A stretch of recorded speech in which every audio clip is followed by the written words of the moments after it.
ఓరుగల్లు ఉప ఎన్నికలో కారు వేగంగా దూసుకుపోతోంది. ఇప్పటి వరకు పూర్తయిన 5 రౌండ్లలో తెరాసకు స్పష్టమైన ఆధిక్యం లభించింది.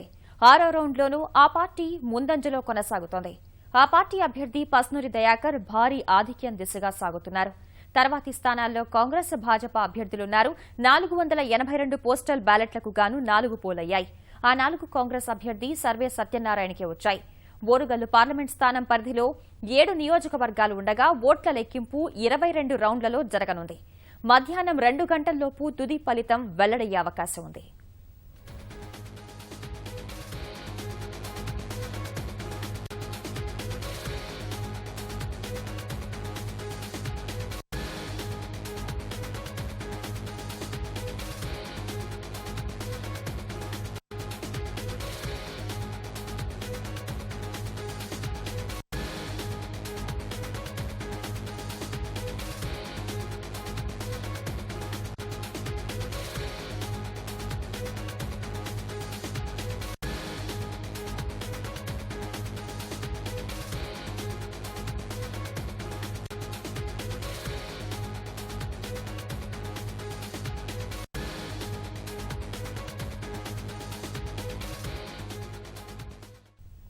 తాజా అంశాన్ని చూస్తున్నాం. ఓరుగల్లు ఉప ఎన్నికల్లో కారు వేగంగా దూసుకుపోతోంది. ఇప్పటి వరకు పూర్తయిన 5 రౌండ్లలో తెరాసకు స్పష్టమైన ఆధిక్యం లభించింది.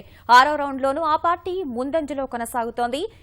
ప్రస్తుతం వరంగల్ లోక్సభ ఉప ఎన్నిక ఓట్ల లెక్కింపుకు సంబంధించి మరింత తాజా సమాచారాన్ని మా ప్రతినిధి రమేష్ అడిగి తెలుసుకుందాం. రమేష్, చెప్పండి, ప్రస్తుతం అక్కడ పరిస్థితి ఏంటి? ఓట్ల సరళి ఎలా కొనసాగుతోంది? మొత్తంగా తాజా సమాచారం చూస్తే తెలంగాణ రాష్ట్ర సమితికి 1,80,000 స్పష్టమైన మెజార్టీ కనిపిస్తుంది. ఇప్పటి వరకు పలు అసెంబ్లీ సెగ్మెంట్లలో 6 రౌండ్లు 5 రౌండ్లు కూడా కొనసాగుతుంది. అయితే అన్ని రౌండ్లను కలిపి దాదాపుగా ఇప్పటి వరకున్న తాజా సమాచారం చూస్తే 2 లక్షల మెజార్టీని తాకే పరిస్థితి తెలంగాణ రాష్ట్ర సమితికి కలుగుతున్న పరిస్థితి కనిపిస్తుంది. పాలకుర్తిలో అలాగే ఎక్కువగా పరకాల నియోజకవర్గంలో వేలాది ఓట్ల సంఖ్య మొత్తం మెజార్టీ మొత్తం కూడా తెలంగాణ రాష్ట్ర సమితికి ఎక్కువగా బలంగా కనిపిస్తున్న పరిస్థితి. అలాగే వర్ధనపేటలో కూడా అదే పరిస్థితి కనిపిస్తుంది. ఇప్పటి వరకు అందిన సమాచారం మేరకు కేవలం పరకాల నియోజకవర్గంలోనే 5-6 సెగ్మెంట్లలో చూస్తే దాదాపుగా 50,000 ఓట్ల మెజార్టీ పరకాలలోని 5-6 రౌండ్లలో దక్కింది.